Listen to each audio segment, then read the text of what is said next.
அதிமுக பாஜக முக்கிய நிர்வாகிகளுக்கிடையே கருத்து மோதல்கள் நடைபெற்று வரக்கூடிய நிலையில் தற்போது இன்று காலை முதல் அதிமுகவுடைய மூத்த தலைவர்கள் தெரிவித்த கருத்துக்கு பதிலடி தரக்கூடிய விதமாக அமர் பிரசாத் ரெட்டி புதிய ட்விட்டர் கருத்தை பதிவேற்றிருக்கிறார். விவரங்களோடு நிகரான சிறப்பு செய்தியாளர் சுபாஷ் விவரம் என்ன? அதிமுக பாஜக இடையே இந்த கூட்டணி விவகாரம் மிகவும் அடுத்தடுத்த கட்டத்தை நோக்கி நகர்ந்து கொண்டே வருகிறது.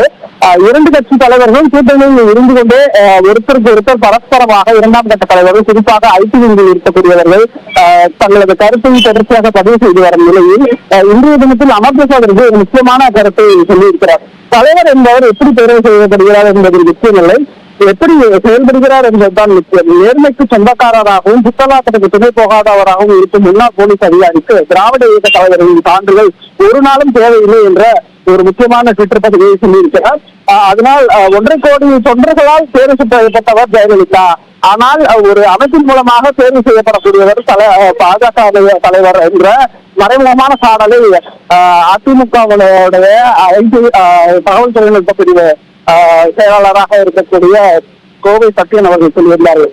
இதற்கு எதிர்ப்பு தெரிவித்துதான் அந்த ட்விட்டருக்கு பதில் கொடுக்கும் வகையில் அமர் பிரசாத் ரெட்டி இப்படி ஒரு கருத்தை பதிவு செய்திருக்கிறார்.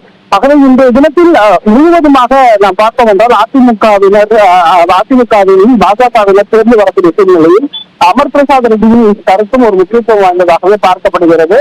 ஒரு நேர்மைக்கு சொந்தக்காரராக அண்ணாமலை இருக்கிறார் என்பதை கட்சியினுடைய விளையாட்டு மற்றும் திறன் மேம்பாட்டு பிரிவினுடைய தலைவராக இருக்கிற அமர் பிரசாத் ரெட்டி தனது கருத்துக்காக பதிவு செய்திருக்கிறார். உங்களுடைய விரிவான தகவல்களுக்கு நன்றி சுபாஷ்.